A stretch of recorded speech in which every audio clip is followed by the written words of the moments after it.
A lot of teams had to adjust their schedules this week. Stillman Valley did it not once, but twice. The Cardinals game against North Boone was canceled early in the week because North Boone is in quarantine. So the Cardinals rescheduled Rock Falls, and then Thursday Rock Falls had to go into quarantine. So Stillman Valley had to reschedule again and go with Plan C. I spoke with Stillman coach Mike Lalor earlier on Zoom to get some perspective on what this week's been like. As of now, we're playing Dixon. Yeah, it's been just I've never had a week anything remotely close to something like this here. So as you said, we were originally planning on actually playing North Boone, but they got knocked out with Oregon having a situation, and then we went on to Rock Falls. They have a situation then about 2 days later, so then they're out. And so as of today, we're playing Dixon. So we've literally prepped for 3 teams in 5 days here at this point, trying to get a game in this week. I mean, do you just forget about game planning at this point and just say, guys, let's go out there and do what we do and do it to the best of our ability?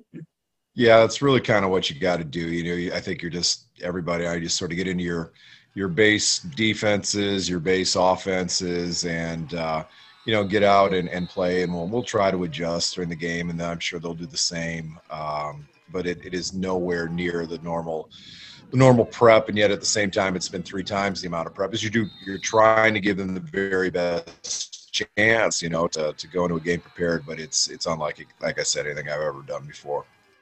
I personally have really enjoyed the football the first 4 weeks of the season. The competition's been great. There's been a lot of great plays, some good games. But this week, hearing about all these teams having to deal with COVID has kind of taken some of the air out of my balloon. It's got to be the same with the players and the kids. Is this still fun to play football right now when you're constantly, scrambling like you guys have been? Yeah, you try to get kind of a pulse with the kids. They seem to be okay with it. I think maybe in some ways maybe they're handling it better than the adults are a little bit at times. That, ultimately we're trying to keep it that it's still a game. And that's ultimately what we were hoping to do this spring, is that we could play games. And so we can continue with those, but at the same point, I'm sure it's been confusing to them as well. And this week in particular, as all of a sudden we've got a lot of schools that this has affected very, very quickly. And so this will be interesting to see where this finishes out, even say next week, as it seemed to really gather steam this week. Is there any hesitation at all about trying to finish out the season next weekend? Does that even cross your mind, or are you just dead set on, hey, if we can play and we're healthy and we can find a team that's healthy to play, we're going to play? Yeah, I think that's kind of the plan.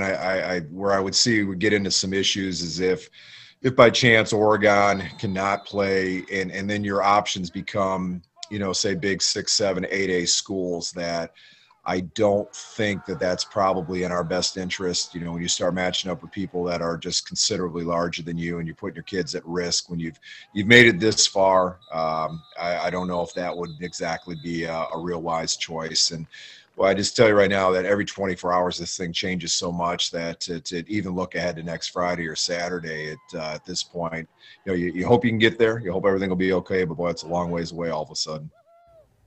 Thanks, Coach Lalor. Expect the unexpected this year. That's the theme. But it's great to see the cooperation between the schools that are able to reschedule these games so quickly. Yeah, no doubt. They're making every effort to give their kids a chance to compete. Well, coming up in a bit, the best kicker in the Nick